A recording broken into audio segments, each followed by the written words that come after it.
Peggy 18.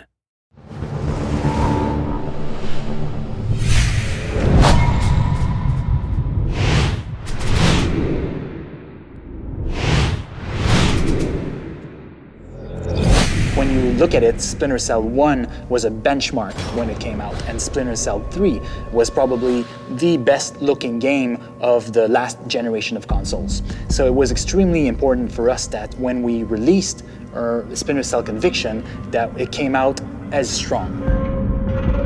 We came up with a bunch of things that are super interesting. So the first thing that we have is what we called projected text. So basically what we're doing is we're integrating in the environment the objectives that we're giving to the player.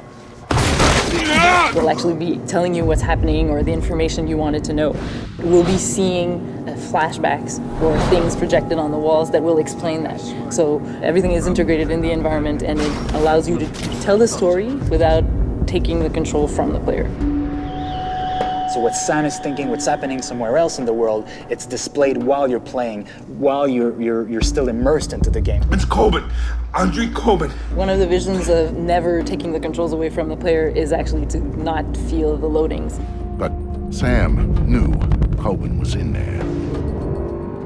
You're going to go from one location to another. We're going to hide the loading as much as possible. From one location, the camera's going to go in. We're going to play a movie while we're loading. You're going to arrive in the other location, and it's all going to be seamless. Never at a time will you be just staying there and waiting for something to happen. And another thing that we're really proud of is what we call our interrogation sequences. Some people in the game you're going to have to interrogate to move the story forward and get some information. And we've created a whole system that allows you to bash people. And also we have a damage system. So the more you beat up the guy to get information, well, the more he's gonna show like he's beaten up.